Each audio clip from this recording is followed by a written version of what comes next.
Nancy, I'll be glad to do it. I just walked in. Pam was originally going to do this introduction, and then she was worried she might not make it in time because she's been traveling for 2 weeks. My gosh, Pam, take a deep breath and God bless you. Okay, you ready? Well, because I'm very excited to be able to introduce Cindy Corell. She is actually from my presbytery of Shenandoah. So Cindy Corell is a mission co-worker with Presbyterian World Mission, and she serves the people of Haiti. She serves alongside Fondama, which is a network of local and national farmer organizations in Haiti. The work of Fondama is both in advocacy and small projects. Advocacy issues include looking at root causes of Haiti's dire poverty and addressing those causes through campaigns.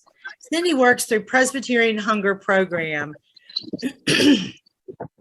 Before she was appointed as a mission co-worker, Cindy was a reporter and an editor with the News Leader in Stanton, Virginia, which is my hometown.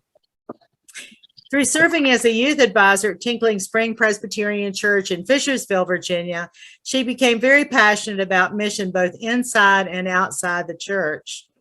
When she began to learn more about the courageous people of Haiti, her passions grew. She was called to serve in Haiti in 2012 and moved to Port-au-Prince in May 2013. Because of the deteriorating political and security situation in Haiti, she served from Virginia since March of 2020. Cindy, we are so very pleased and happy to have you with us this evening. Cindy, please take the floor or the line. Thank you so much, Pam. And thank you, Nancy. It's so good to see all you beautiful people. Thank you for making space for me this evening. I am going to, I'm glad we're all rested and refreshed from Reverend Hawkins' time with us. I don't have much good news for you. I'm talking about a place I dearly love, a place I know that probably many of you, if you don't already, you will begin to love the people of Haiti. So I have come up with about a 10-minute video that's going to share with you the history and culture of Haiti. And I'm going to do my best to share my screen and share that with you. Then I'll come back and I'll give you some updates, what's going on. News is changing even as much as today. And I'll share that with you. And I'll leave about 10-15 minutes for questions. And I do hope that you have questions, and I'll do my best to answer them. So everybody say a little silent prayer while Cindy tries to figure out how to share her screen.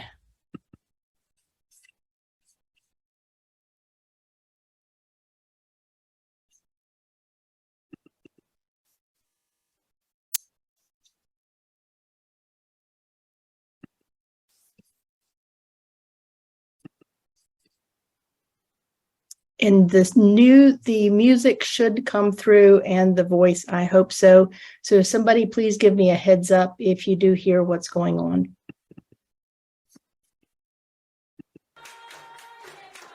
It's good. My name is Cindy Corell. I am a Presbyterian Church USA mission co-worker serving Haiti. I am sent to Haiti by God and Presbyterian Hunger Program. I work alongside a network of farmer organizations. The network is known as Fondama, the Hands Together Foundation of Haiti. Today I want to share with you the history, culture, beauty, and the struggles of this wonderful country known as Haiti. As you know, it is one half of the island of Hispaniola, and in order to understand the history of Haiti, we need to go back to the end of the 15th century. As it is in most developing countries, the history of what would become Haiti begins with colonization. The colonization of the island of Hispaniola began in 1492, shortly after Christopher Columbus landed on the island. It was the third stop for Christopher Columbus and his 3 ships. After 700 years of Spanish control of Hispaniola, the French acquired the western third, which they called Saint-Domingue. Like the Spanish, the French began purchasing men, women, and children from Africa to enrich hundreds of French families who took part in the colonization of Haiti.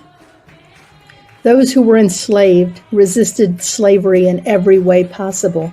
In the center of this photo, you will see a large iron weight. It's about a foot tall and about as much in diameter. It weighs 50 pounds. Any enslaved woman accused of aborting a child would be forced to hold this on her head. Even today, if you hear the term 50 poids, 50 pounds, you know someone is speaking of an unbearable weight. In 1789, it is estimated that the population of Saint-Domingue was 32,000 French, 24,000 freed people of color, and 500,000 enslaved people. By 1791, the Haitian Revolution was born. The last battle was in November of 1803, and on January 1st, 1804, Haiti, the first freed Black republic, was born. One of the fathers of the Haitian Revolution, Jean-Jacques Dessalines, had been enslaved. When he was leading this brand new free country, he knew that these new citizens must turn their own wealth, just as the French had used their labor to make the French so wealthy. But he also believed that each farmer should have his own piece of land. Thus began the tradition of the small stakeholder farmer. But by 1825, the dream of great wealth for this new young nation was cut short. The French army surrounded the island with warships, demanded Haiti pay them reparations for the stolen land and the stolen property, which was the slaves themselves. For more than 100 years, Haitians worked to repay this ransom. In the meantime, the U.S. had occupied Haiti from 1915 to 1934, taking over the Central Haitian Bank. Though the reparations were paid, there were other loans Haiti had taken out. A recent New York Times series of articles puts the full amount of Haiti's loss, including the 2 centuries of thwarted growth, at $115 billion. 10 years after Haitians paid this immoral and crippling debt to France, Dr. Francois Duvalier was duly elected. He named himself president for life, and thus began the reign of the Duvalier dictatorship that ended in 1986 when Baby Doc, Jean-Claude Duvalier, was exiled. With democracy on the horizon, Haitians approved a new constitution it hoped would prevent another dictatorship. It braced itself, hoping, praying for some peace at last. Instead, a long series of political unrest, economic turmoil, and violent disasters have unfolded in the country of Haiti. And unfortunately, this is the picture of Haiti most people know.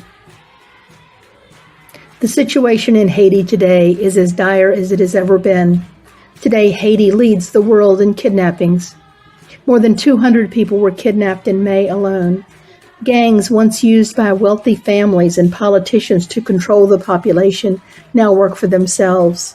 Ransom money is their income, and it's a rich business. Gangs control much of the regions outside the capital city of Port-au-Prince. In fact, the fear of kidnappings and violence, primarily around Port-au-Prince and less common in other regions, keeps most people trapped in their homes. Schools struggle to stay in session. Jobs are even more difficult to come by and keep. Commerce is almost nil. The government is run by a de facto prime minister, Ariel Henry, who is credibly implicated in the July assassination of President Jovenel Moïse, and Henry has done nothing to control the violence. The economy is almost non-existent. When I arrived in Haiti in 2013, it took 43 goods, the local currency, to make $1 US. Today it takes 111 goods to $1. Because 80% of the food consumed in Haiti is imported, costs are often double what they would pay in the U.S. So already inflated food prices are complicated by the recent pandemic, supply chain troubles, and the war in Ukraine. Haitians of all walks have lost most of their purchasing power, and together with climate change, bringing storms and droughts often in succession, 1 in 4 people in Haiti is critically hungry. But Haiti, too, is known as a land of extremes. Even though the challenges are mighty, and even though the people must struggle in so many parts of the country, it is indeed a beautiful place. It is filled with such courageous people. It is filled with people who hold to the standard of the smallest stakeholder farmer, working hard to create their own livelihoods across this beautiful country. On any Sunday morning, And on most evenings, you can find people, especially in the rural areas, in their churches, praising God, listening to the Word. The soundtrack you hear is from a Wednesday night service in Cerca La Sus near the Dominican Republic border. They sing and they pray for strength. They pray for one another, and they pray for us. It is true that the people of Haiti depend greatly on the outside world for resources. This is a result of their vast poverty. But what I learned time and time again when I moved to Haiti is how much the people of Haiti are doing for one another. Jesus Christ said, "Love your neighbor as yourself," and many people in Haiti taking that to heart and putting it into action. After the earthquake of August 14th, which happened in the south of Haiti and was followed by Tropical Depression Grace, organizations, individuals, and families immediately worked to help their neighbors in other parts of the country. Here, an organization works joyfully to make sacks they filled with 40,000 pounds of produce to drive all the way to the south of Haiti and share with their neighbors.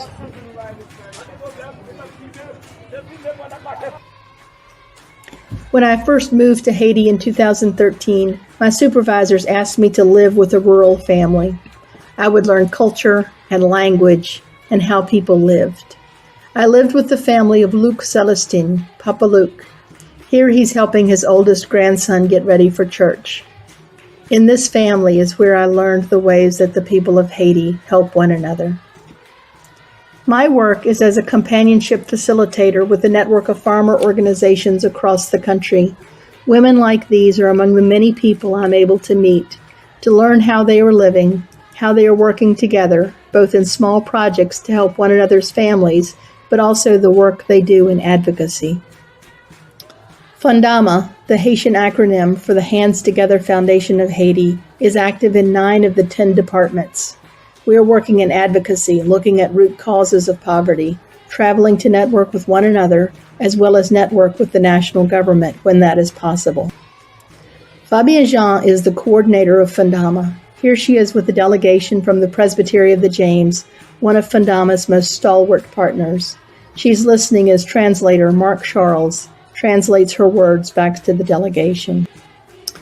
Fundama has identified root causes of Haiti's poverty, food imports, the effects of climate change, land grabbing, and deep corruption.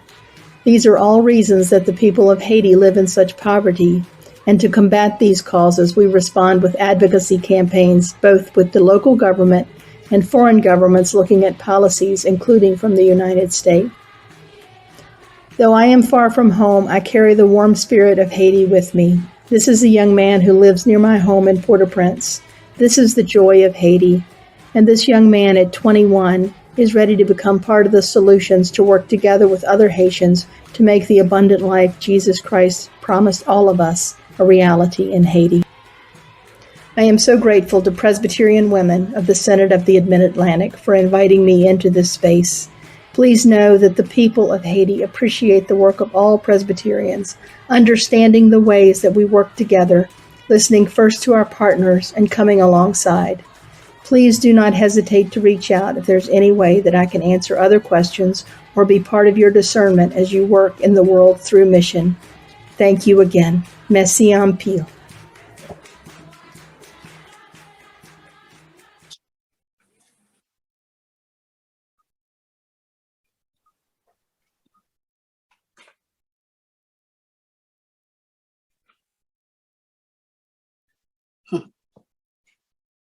That's a lot, isn't it?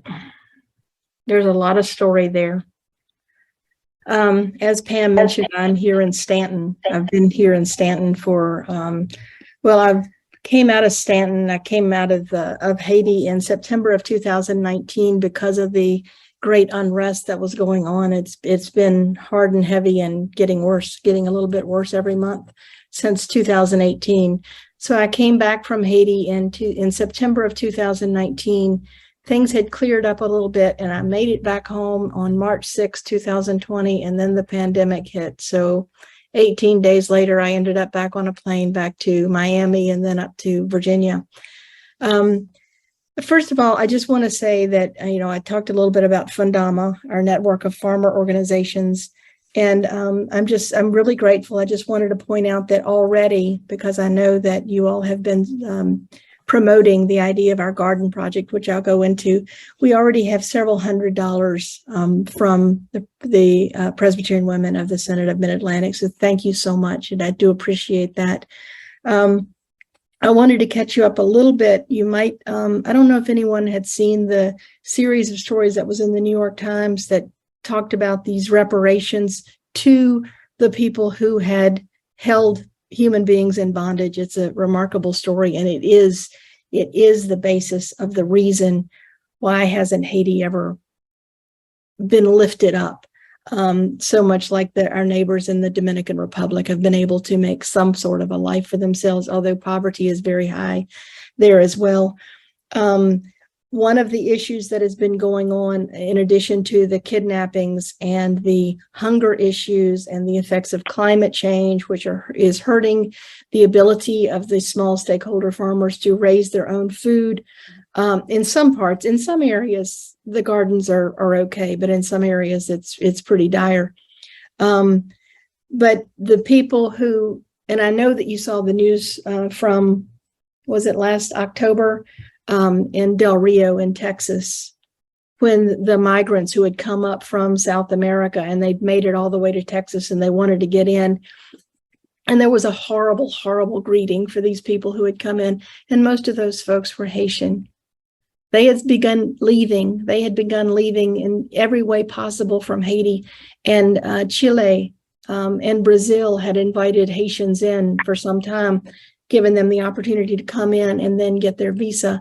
And thousands upon thousands upon thousands of people would borrow as much money as they could. Their families would borrow money so they would have a chance to go to another land and be able to make a living to support their families back home. When that didn't work out and the visa situation changed in Chile, they began that long, long walk all the way from South America, all the way through South America, up into an area called Darien, and making their way to Mexico through Guatemala and then to Mexico. And what has happened since has been a humongous numbers of deportations of Haitians back into the country, even as the situation that I have just described to you. The good news on that front is that at last, making some good on promises that the Biden administration had made, it appears that those deportations might be slowing now. And just today, the State Department and Homeland Security announced that they would begin to reinstitute the family reunification program for people from Haiti and Cuba. And this is very, very, very good news. It will still be difficult. It will be difficult for people who are here in this country to be able to get folks back in Haiti, for those folks to get to the embassy in Haiti to get started on their visa information so they can come. But it is good news, and I do celebrate that, and I thank God for that at this moment, and we continue those prayers. As you know, as I've pointed out, the gang activity has just reached it's just beyond belief what's going on with the gang activity. Port-au-Prince is where most people live in the country. There are 12 million people in the country, and about 4 million live in the city, the capital city of Port-au-Prince.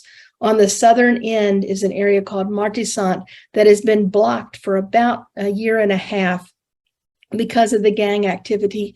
And just starting in April and in May, the northern exit out of the city of Port-au-Prince has been blocked by gang activity.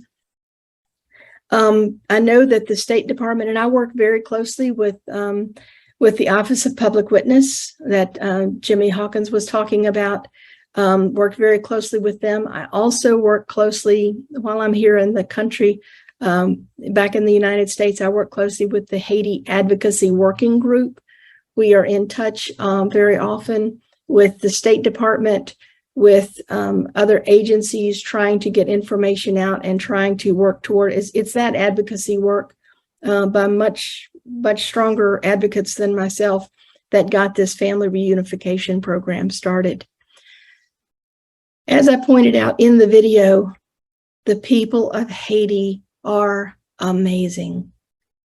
The people of Haiti are the ones who are existing in this and still helping their neighbors, still checking on me every day, still keeping me in prayer. I still have a house in Haiti in Port-au-Prince, and there are people who are living in the house, taking care of it for me. I don't know what I would be if I didn't have the people in Haiti, and it's so close to my heart. But I will tell you that the work that has been going on, it's halted right now because of the gang activity, particularly trying to get to a bank to get the money out to get into this garden project. But when we are able to do this with our garden project, that is your mission project for this gathering, it actually brings an expert, a Haitian expert, into communities to talk about how to do best practices in growing food. It is a way to bring food that is organic. The project brings in seeds. We do not give away seeds. We loan seeds. The seeds after the harvest are brought back. They're kept in a seed silo so that those seeds keep giving.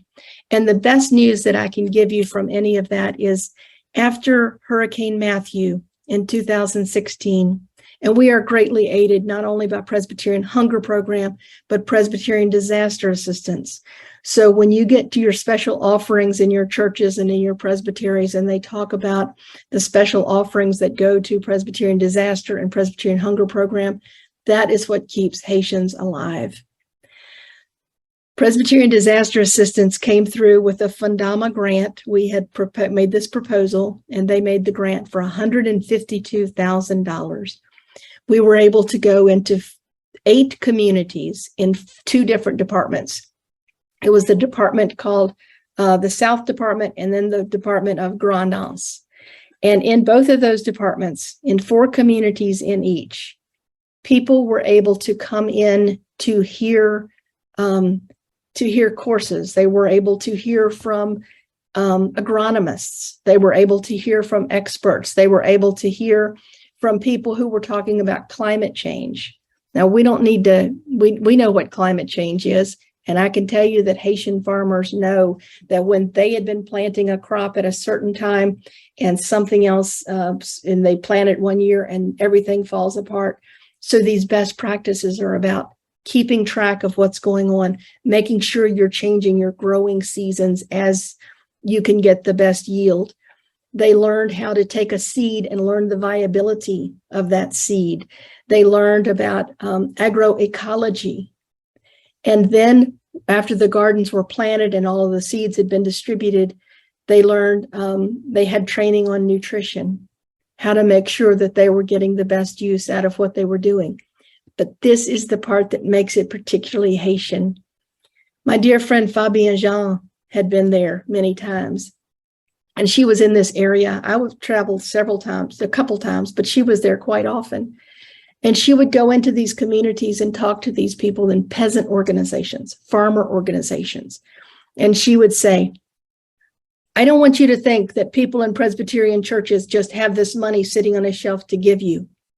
No, these people who are giving you what you need to plant your gardens, they go out and they ask for people to put money in the tray, put money in the plate, just like you do in your own church. So when you get this money, understand where it's coming from, understanding the people who are praying for you and helping you, and then when you can, share with someone else. So about a year later, gardens had been planted, gardens had been harvested, seed silos were working, the seed money, the actual seeds had been repaid, so more and more people were coming up and being able to offer these gardens. And Fabienne got a phone call. One of her farmers from that area was on the phone, and he'd said he'd made it to Port-au-Prince and he wanted to come by and see her. And she said, well, sure, I can meet you. I'd be glad to. I'd love to see you. So she goes and she sits down and has a coffee with this gentleman. And as they're sitting down to talk, to visit, he reaches down into his bag and he has a small bag of beans and he hands it to her. And she said, what is this? And he said, well, you told us that we needed to share, so I'm sharing with you from my garden. And she said, No, I have a salary. I don't need this. You can give this to your other neighbors who need it more. No. And he said, oh, no, Madame Fabienne, you told us that we needed to share with other people. In fact, after our area, because it's all geographical, after our area had such good gardens, one of the other folks from across the way came over and said, how are you getting these good gardens? And they told the gentleman how they were having the opportunity to have these gardens, even after such a hurricane, a devastating hurricane. This gentleman had gone back to his organization and told them that story, and his organization voted right then, we will bring them in and we will invite them in so they will have gardens as well. That is the beautiful part of the people of Haiti. That is what you invest in when you invest in with the people of Haiti and in so many other countries like this. They lift me on a regular basis. I can't wait to get back again while I'm here. I'm being involved in a lot of work, which is good work. I'm going to my first General Assembly this month. I'm going to be a MAD, Missionary Advisory Delegate. I'm very excited about that.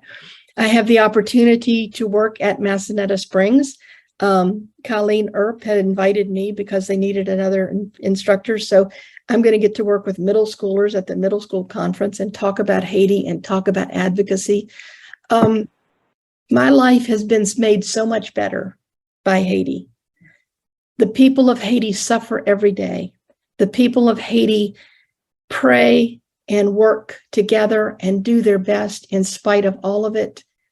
One of the gentlemen who's in my house, he's my guardian. His name's Gary. I have two stories to tell you about Gary. First was every day when we would sit down for a dinner, and they still do, we sit down for a dinner, any meal, and we pray. And I made the rule that the first person who prayed got to be the first person who ate. So then all the gentlemen will fight to be the person that gives the prayer. And on one of Gary's prayers, he said, I heard him say in Creole, he said, God, please take care of the people who are in the streets, and please bless the policemen and protect them.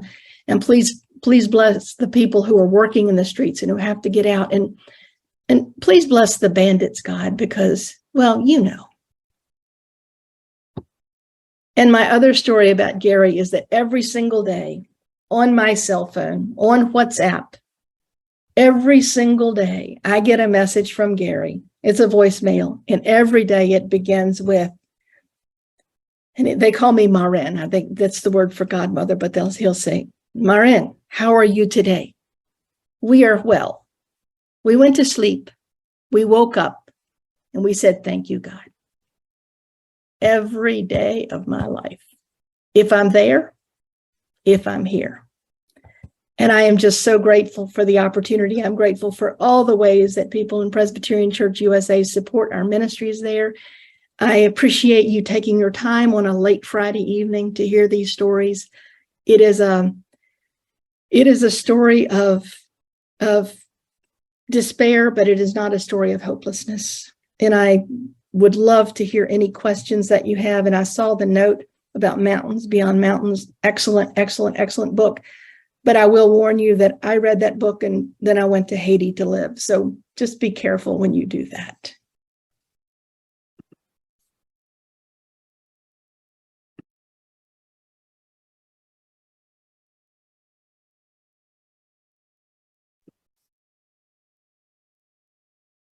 Questions, comments?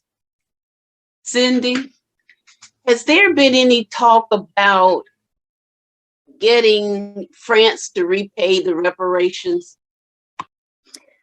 Yes. When President Aristide, who won the election in 1990 after Baby Doc was exiled, he's the one that first came up with the first calculation that amount would be $21 billion US, and he immediately asked for reparations. It was scoffed at.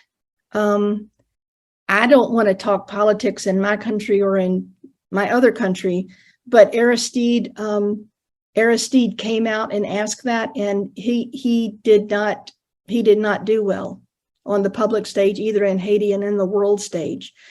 now that the New York Times, and I'll just have to tell you that I read a lot of history. Most of my history is written by Haitians. The New York Times came out with this story, and everyone, stood up and cheered. And it was a wonderful story. It was great that they finally did it. But it's a story that's been around for a long time. But since that story's come out, there have been renewed calls for that.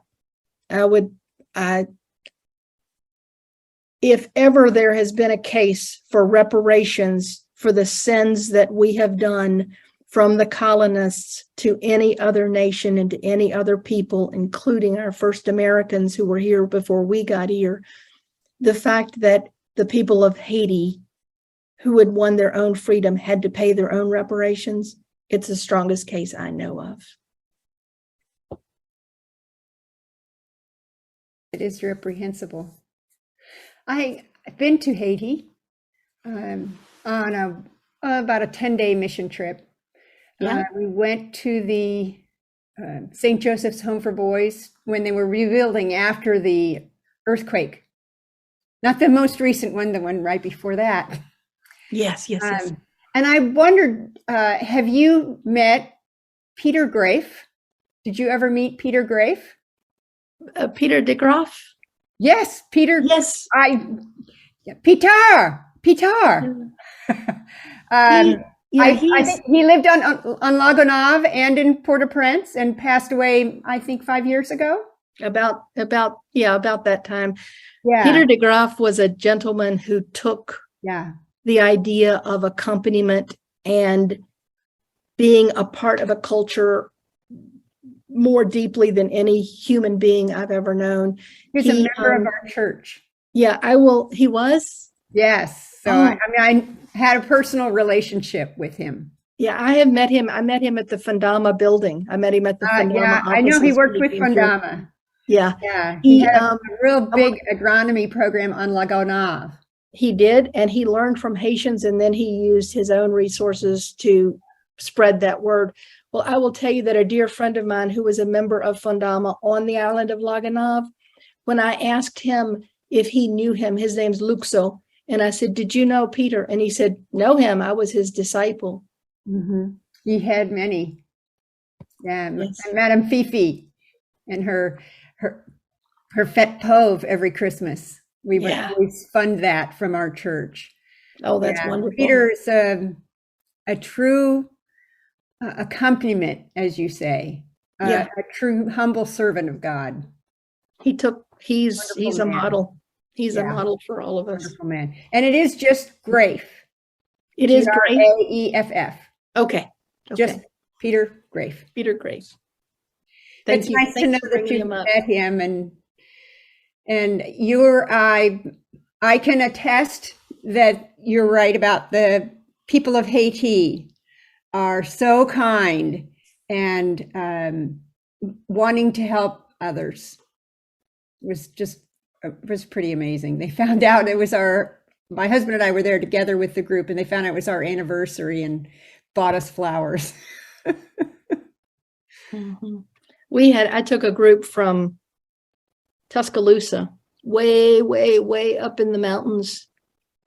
And when they were sharing their story with the mission group from Tuscaloosa, when the gentleman was finished, he asked them, "What's happening in your community? How can I pray for you in your community?" And it was a year after the massive tornadoes in Tuscaloosa. And it blew their minds that was what, of all the things they have going on, they will push it out to you. Did COVID affect Haiti? Yes, it did. Not the first time around. That was a question that just came up just for me. But when I left, we thought everything we were all hearing from COVID, we thought it would just wipe the people of Haiti out. It didn't at that time, but it did. It came back and it closed down hospitals, and there was no oxygen, and many, many, many people were dying. I know many people in Haiti who've had COVID. Some survived, some lived. And what they were saying was, don't go to the hospital because you'll die if you go to the hospital, because the infrastructure of medical situation is so terrible in Haiti. It's even worse now. But yes, that did happen. But we will get this garden project going again as soon as possible when we can get the monies out that we are gathering. And I'm eternally hopeful. I'm an eternal optimist. If the Biden administration is turning around and opening up the reunification program, it signals to me that there is work going on behind the scenes. So I am hoping that the people of Haiti will be able to live their lives. We can get the kidnapping and the security situation under control. If we can watch how the governance situation can turn to a consensus government. There's an organization, there's a commission known as the Montana Group that's been working since March of 2021 to really push toward that consensus government and come up with plans. There's a lot I know about Haiti. There's a lot more I don't know about Haiti. And I'm hoping and praying that a lot of what I don't know about Haiti is good news for the people of Haiti.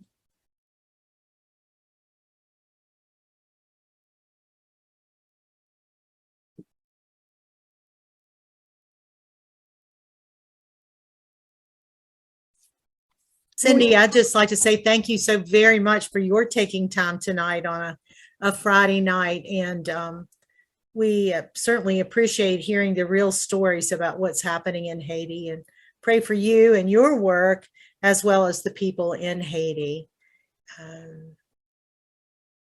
Thank you so much, Pam. And then I think He went up Nancy, to her and with concern on his face asked, "Sarah, what's the matter?"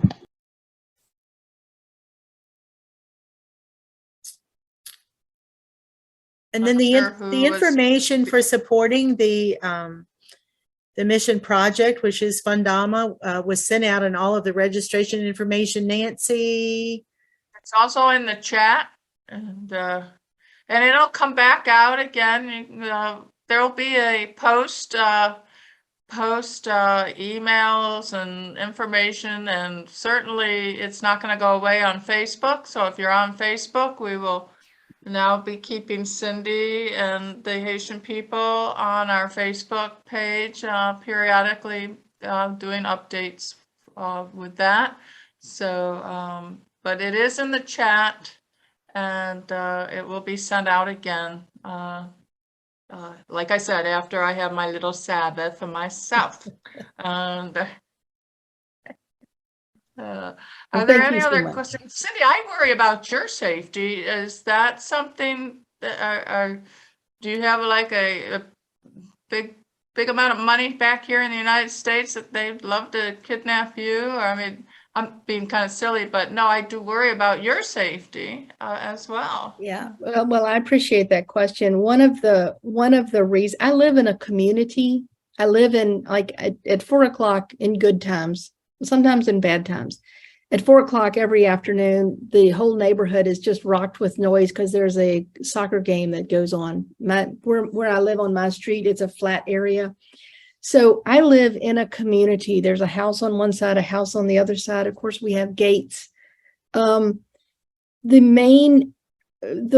could go back to Haiti. I could convince my folks at World Mission that I would be okay. If I did, and they saw me, a person that they believed to have means in the vicinity, everyone close to me would be at greater risk. And that's the bigger problem of it, because the kidnappers are indiscriminate.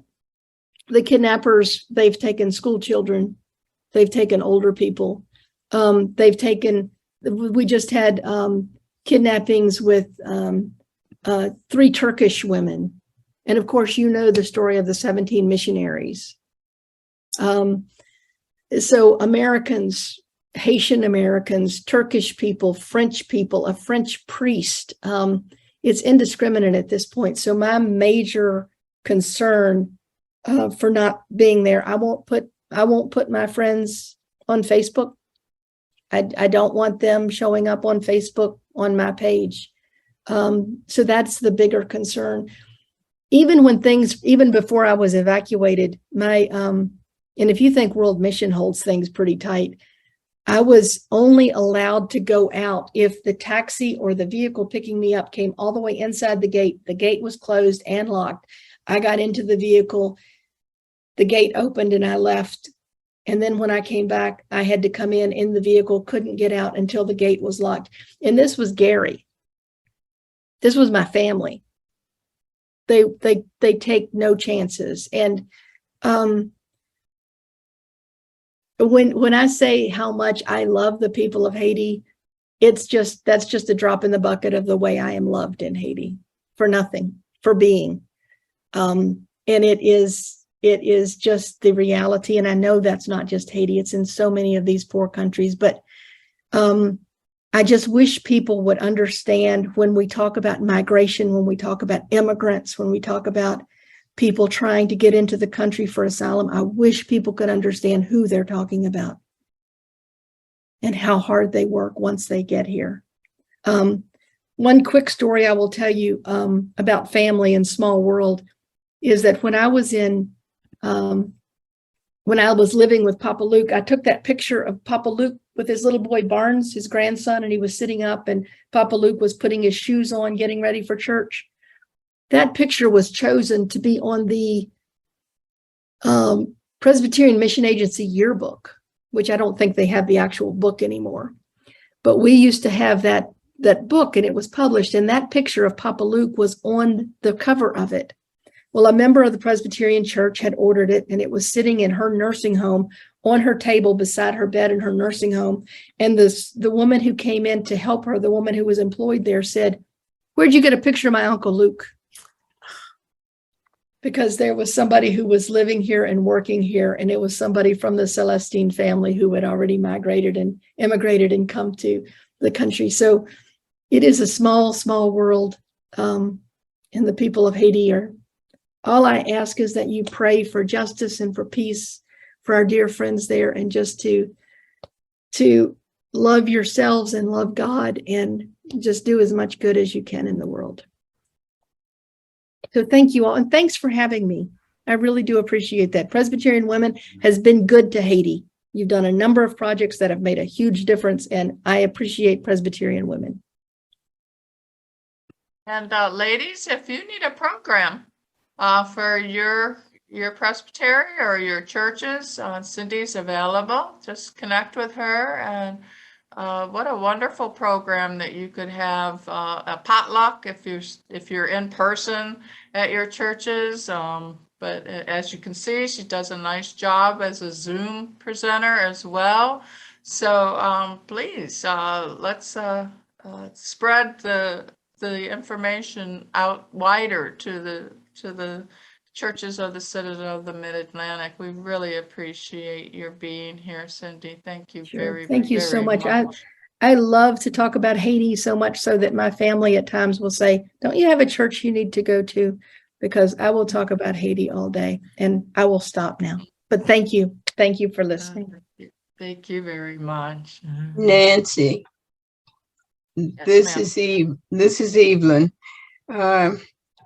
We did a lunch at one time during the pandemic, and the way we did it, we had a speaker, but everybody came to, when they joined the Zoom, they bought what they wanted for their lunch and did the lunch like that. Yeah, that'd be a great idea, Evelyn. Thank you. Yeah. You hear that? We can still have community even on our computer screens, and we just have to remember that. And that was a wonderful suggestion, Eva. Any other final questions as we are about ready to close out our first evening of a virtual synod gathering? And we have held a pretty steady number of people. Some people have come and some people have joined us, but it's been a nice steady amount of ladies and gentlemen on our call today. So thank you. And I want to do a shout out while I can that the PW Churchwide ladies came to our rescue when things were not going as smoothly as, I always think there's going to be a problem. And there was. And God bless Susan Jackson Dowd and Stephanie Patterson for showing up after some frantic texts and emails. We were able to get this meeting to work. And thank you, Rich Armstrong, for everything that he's doing to keep this meeting moving. And but yeah, Stephanie, she wasn't planning on being here tonight. And but kudos to our presenters, because she's like, heck, I'm just going to stay and listen now. And so she do know that our church-wide staff do have our backs at our levels, and we'll be meeting some of them tomorrow. And so thank you again, our church-wide peeps. So with that, I am going to invite Joan Berry to come and close out our meeting for tonight. So Joan, wherever you are, you want to come on? I'm here. I was, before I begin the prayer, I'd like to talk about Sabbath for a second. We talked about suggestions of workaholics and how it takes time to begin to vacation. Let us remember that the Hebrew Sabbath starts on Friday night, this night. It takes time to prepare. And so here we are, already in Sabbath for much of the world. For 2 out of the 3 religions that center on the God we know, the Hebrews, the Muslims, and us. They are already preparing for Sabbath. So let us pray.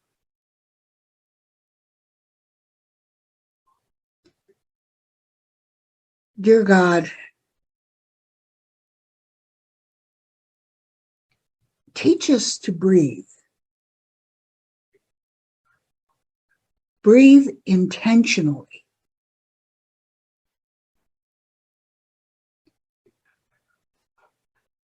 Breathe what you would have us be renewed with. Breathe out everything that stands in that path.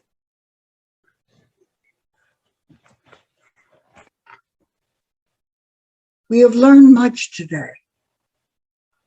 We thank you for our speakers who have made our minds work. But not only that, made our hearts work too. For you know that making our hearts work is why Jesus talked so much about loving neighbors and building community, because it is in that activity that we live. And I would like to close using the closing prayer in our Bible study,